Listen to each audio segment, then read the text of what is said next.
1월 28일 브리핑을 시작하겠습니다. 닷새째 코스피 지수가 하락했습니다. 제롬 파월의 금리 인상 발언이 외국인의 매도로 이어졌습니다. 코스피 지수는 전 고점 대비 20% 이상 떨어지면서 약세장에 진입했습니다.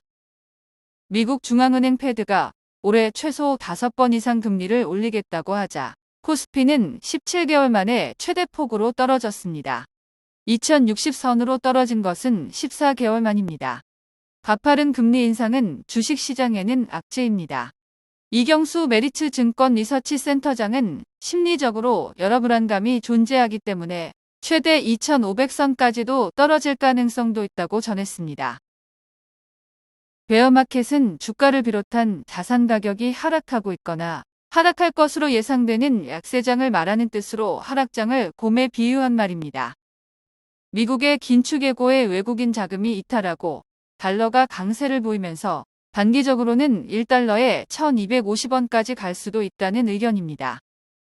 달러의 강세는 신흥국 통화가치 하락으로 이어져 외국인 자금 유출 가속화 및 수급 부담으로 작용될 수 있습니다. 환율이 오르면 수출엔 도움이 되지만 외국인 자금 이탈이 더 거세질 수 있습니다.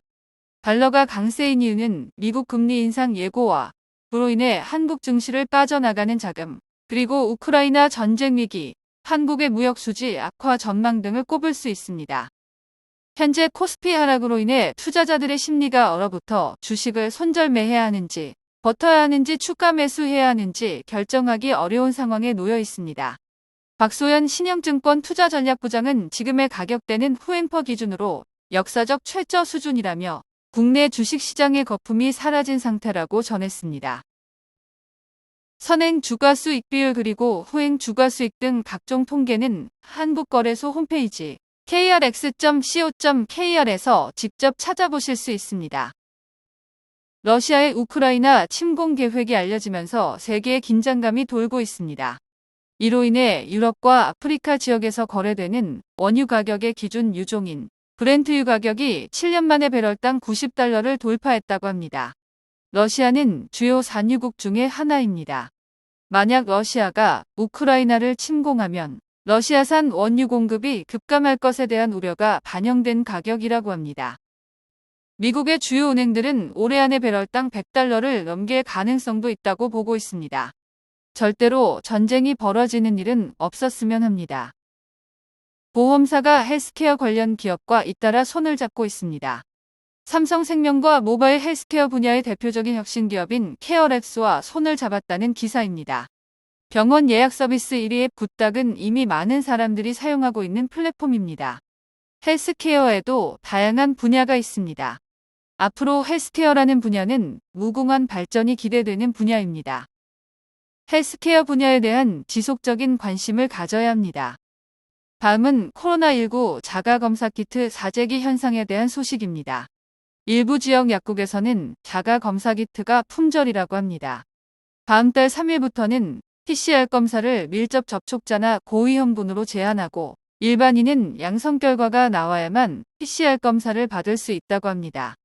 자가검사키트 수요는 급증할 것으로 예상됩니다. 자가검사키트를 생산하는 SD바이오센서와 휴마시스는 각각 10%, 29.98% 주가가 상승했습니다. 자가검사 키트를 생산하는 회사들의 주가 추이를 지켜보는 것도 좋을 것 같습니다. 어서빨리 코로나 걱정 없는 세상이 되었으면 좋겠습니다. 450만 명 인구 중 9%에 해당하는 사람들이 삼성전자의 주주라고 합니다. 삼성전자는 작년에 매출 279조 원으로 역대 최대를 기록했다고 합니다. 지난해 사상 최대인 약 48조 2천억 규모의 시설 투자를 했으며 이 중 43조 6천억은 반도체 부분에 투자했다고 합니다. 매출은 전년보다 18.1% 증가했고 영업이익도 43.5%로 역대 세 번째로 많은 51조 6,300억 원이라고 합니다. 올해 매출은 역대 최고로 예상되는 가운데 올해 삼성전자의 주가는 역대 최고를 누릴 수 있을까요? 올해 들어 많은 개미 투자자분들이 팔지도 사지도 못하는 상황에서 힘들어하고 있습니다. 이럴 때일수록 공부를 열심히 해야 합니다. 다음은 넷마블에 관한 소식입니다. 국내에서는 금지된 P2E에 대한 규제를 풀어달라는 호소인데요. 넷마블 대표 게임인 모두이마블 메타월드에서는 NFT가 적용된다고 합니다.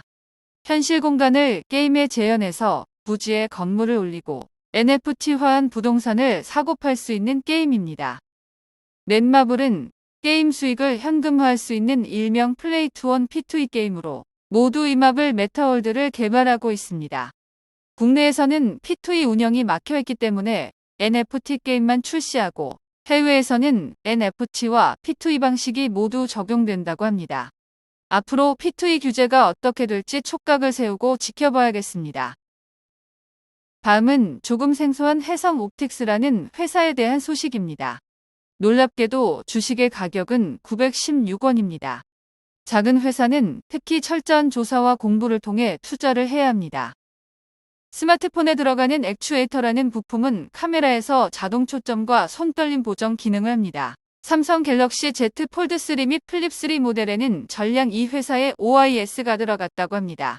OIS의 수요는 2021년에는 1억 개, 22년에는 2억 6천만 개, 23년에는 3억 개를 넘어설 것으로 예상된다고 합니다. 해성옵틱스는 주가 하락과 적자의 원인이었던 카메라 모듈 및 렌즈 사업 등 부실 사업을 정리하고 새롭게 흑자를 전환을 예상하고 있다고 합니다.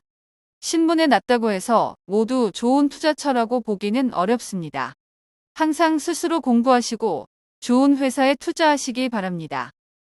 그 밖에도 동원, 네이버, 한미약품, 미래에셋 등의 회사들의 소식입니다. 1월 28일 브리핑을 마치겠습니다. 새해 좋은 투자 많이 하시고 부자 되세요.